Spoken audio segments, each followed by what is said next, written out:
Kementerian Komunikasi dan Informatika akhirnya memblokir sejumlah penyelenggara sistem layanan elektronik sejak Sabtu dini hari. Pemblokiran ini sebagai tindak lanjut aturan terkait pendaftaran sistem elektronik atau PSE Kominfo. Sejumlah situs hingga aplikasi yang diblokir diantaranya PayPal, layanan game Steam, mesin pencari Yahoo, hingga game Dota. Mereka belum mendaftar pada sampai dengan pukul 23.59. Dan sekali lagi meminta maaf pada masyarakat untuk layanan ini sementara waktu sampai menunggu mereka melengkapi pendaftaran tidak bisa diakses dari Indonesia. Pemblokiran ini langsung mendapatkan protes dari warganet yang terdampak. Di media sosial, tagar blokir Kominfo ramai sejak Sabtu pagi. Kalau nggak terlalu lama sih nggak terlalu berdampak ya. Tapi kalau pemblokiran ini bisa seminggu 2 minggu ya kita agak kewalahan juga buat terima pembayaran. Buat cairin withdraw money ke bank tuh nggak bisa kan. Cukup menyusahkan sih. Hingga Sabtu pagi, ada 9.009 penyelenggara jasa elektronik yang terdaftar di PSE Kominfo, 288 PSE asing, dan 8.721 PSE domestik.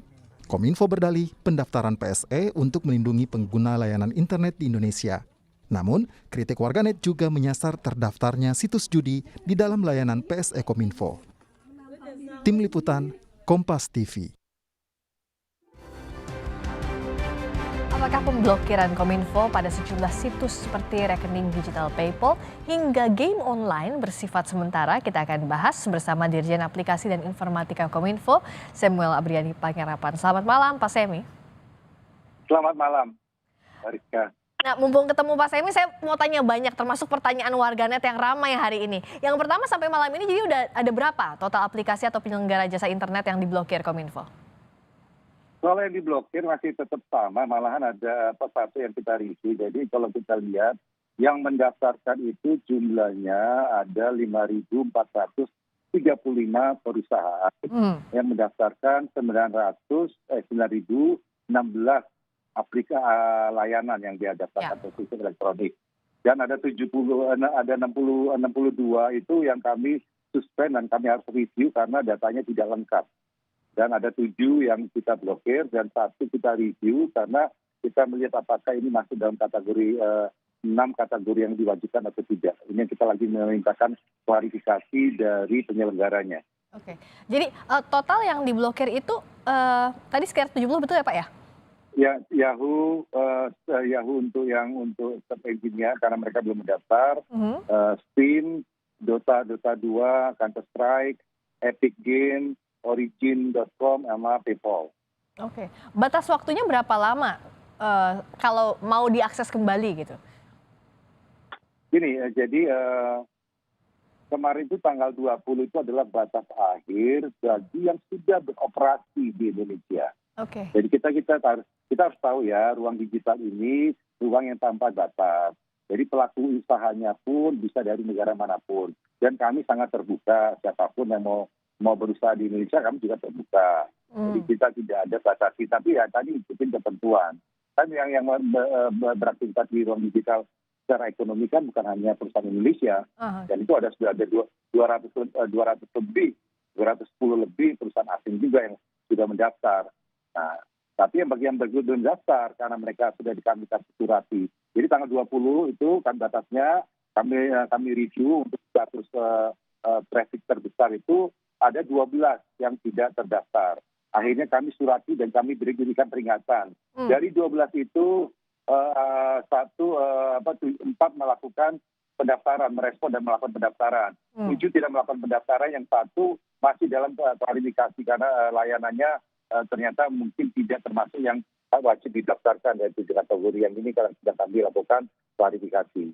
Okay. Jadi kami mengirimkan surat dan kami memberikan batas waktu 5 hari kerja. 5 hari kerja mereka untuk menyelesaikan. Akhirnya tadi yang ada 7 itu yang belum melakukan pendaftaran. Oke, ada 7 yang belum pendaftaran. Nah, sebenarnya kalau udah ada surat, sebenarnya sudah terinformasikan, sudah sampai begitu kepada para penyedia layanan. Tapi apa sejauh ini kendalanya? Kenapa mereka tidak mau mendaftar? Sederhananya begitu, Pak Sep. Saya juga nggak tahu karena yang sebagian besar sudah ada 9.000 9.000 lebih itu sudah mendaftarkan, jadi kami juga nggak paham. Karena itu kan aturan ini juga sudah kami sahkan semenjak November 2020. Harusnya kan mereka sudah bersiap-siap. Tapi mungkin yang tadi mereka ini. Tapi biasalah orang kan selalu menunda-nunda. Tapi ini kan batasnya sudah lewat. Jadi kita harus tegas terhadap undang-undang peraturan kita. Nah itu Pak, saya mungkin memantau juga apa yang ada sekarang. Kalau tadi kan dari pemerintah sudah memberikan suratnya, sudah menginformasikan kepada para penyedia layanan sampai akhirnya diblokir. Sekarang muncullah tagar blokir Kominfo, bahkan trending di Twitter. Banyak netizen yang bilang bahwa ini menghambat misalnya untuk yang bertransaksi lewat PayPal atau gamers yang punya mata pencahariannya lewat game yang akhirnya diblokir oleh Kominfo. Ini gimana penjelasan Kominfo? Gini ya tadi itu adalah impact dari suatu penegakan satu aturan ya. Nah, kami juga pastinya dengan berat hati. Tapi kan kami tetap berharap mereka ini tetap mau mendaftarkan atau mau comply terhadap aturan yang ada di Indonesia. Itu harapan kami. Nanti bagi gamer, pemerintah punya program juga untuk mendorong gamer-gamer developer kita untuk bisa memproduksi di game-game juga. Kita punya beberapa program. Kita sudah kasih kesempatan mereka untuk menikmati market Indonesia, tapi ikutin aturan kita. Kalau tidak ya kita juga akan mendorong. Ini kita ada beberapa kegiatan untuk bersama dengan asosiasi dan juga para game developer. Mari kita bangun game-game Indonesia yang manfaatnya akan jauh lebih bagus lagi. Tadi kan kita sudah kasih kesempatan mereka untuk mendaftarkan, mereka tidak melihat atau mungkin mereka tidak lihat Indonesia sebagai potensial market mereka, ya nggak apa-apa. Itu kita akan mendorong game-game lokal kita untuk berkembang. Terkait payment system kita juga sudah punya juga, kita sudah kasih kesempatan payment system. Memang kita akan cari solusi-solusinya, solusi untuk payment system ini, terutama bagi masyarakat yang sudah memiliki akun di sana dan sudah ada dananya. Dan dananya pastinya secara internasional, dana nasabah itu harus dijaga. Yang kami akan cari solusinya dan pernyataan ini, solusinya adalah bagaimana dana-dana tadi bisa ditarik atau ditransfer kepada penyelenggara sistem elektronik yang sudah berizin lah di Indonesia. Khusus untuk keuangan, itu tuh harus ada izin juga dari lembaga keuangan, tidak hanya dari Kominfo untuk mendaftar. Karena semua pelaku payment system ataupun fintech itu harus mendapat perizinan, itu diatur lebih cepat lagi. Dan kita sudah kasih kesempatan loh, mereka tidak merespon ya, mohon maaf. Nah ini saya akan tanya dari sisi penggunanya. Masalahnya kan begini, mereka belum mendaftar tapi layanannya sudah digunakan oleh masyarakat secara luas. Adakah solusi untuk penggunanya, misalnya yang pengguna PayPal atau yang pengguna game online tadi? Nah, kalau PayPal-nya tadi kan yang jadi masalah adalah apabila dananya sudah ada di sana. Nah, ini kan bagaimana mereka menariknya. Itu yang saya katakan. Mungkin kita akan cari solusinya. Ya bisa aja nanti kalau memang mereka tetap tidak mau mendaftar, ya kita akan bukakan sementara dan berikan waktu bagi masyarakat untuk memindahkan dananya. Dan pemindahan dana itu dalam kondisi terblokir masih memungkinkan atau tidak? Bisa kita lakukan secara email menanyakan kepada penyelenggaranya, atau tadi yang saya katakan, kita akan buka sementara untuk memberikan kesempatan bagi masyarakat yang memiliki dana di situ untuk memindahkan. Karena kan kami nggak bisa, yang punya akunnya kan masyarakat. Itu juga bisa solusinya. Nah terkait game, ya saya juga pemain game ya. Kalau mereka tidak mau mematuhi kan masih ada banyak gamenya. Dan juga bagi untuk payment system kan sudah berkembang cukup pesat ini sekarang ini. Kalau dulu memang PayPal itu satu-satunya ya buat saya juga dulu punya ya, sebetulnya pakai belum berani pakai kredit card di transaksi online. Zaman dulu sih sudah puluhan tahun yang lalu lah. Tapi sekarang kan sudah mulai ada keamanannya sudah mulai meningkat. Nah, jadi kita sudah bisa ada pilihannya, sudah ada banyak pilihannya. Oke, pertanyaan yang juga muncul, jika kemudian mereka ini dalam beberapa hari mendaftar di PSE, berapa lama kemudian hingga layanan itu bisa diakses lagi oleh para penggunanya? Diblokirnya itu dicabut oleh Kominfo-nya berapa lama? Kalau itu sudah dipenuhi semua ketentuannya dan semua persyaratannya, kita butuh waktu 10 sampai 30 menit saja untuk buka. Oh, oke. Jadi kalau sudah daftar harusnya bisa langsung dibuka begitu ya blokirnya? Langsung buka, ya.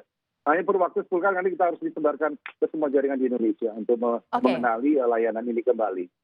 Oke. Nah, Pak Sam, mumpung kita ketemu sekarang secara online, banyak juga pertanyaan yang sekarang ini harus diklarifikasi. Banyak yang bilang begini, ini game online nggak daftar di PSE, diblokir, nggak bisa digunakan. Tapi ada situs judi online, daftar di PSE bisa. Nah, apakah bagaimana ini, Kominfo? Itu dia. Coba tolong, itu game permainan. Harus dibedain game permainan. Itu game orang main gaple. Jadi tidak perlukan uang untuk memainkan game itu. Jadi bisa dimainkan tanpa uang malahan. Jadi saya bilang ini nggak mungkin kita meloloskan itu. Karena kan tidak ada. Pasti kan dia punya izin usaha. Mungkin nggak izin usaha itu mendaftarkan judi, kan nggak mungkin. Itu permainan. Jadi harus dibedakan permainan dan judinya. Oke. Dan Mir tadi juga ditegaskan kalau sudah daftar akan langsung dibuka blokirnya, begitu ya Pak Sam ya? Itu yang harus dipatuhi. Terima kasih atas waktunya Pak Samuel Abriyadi Panggerapan telah bergabung di Sapa Indonesia Malam.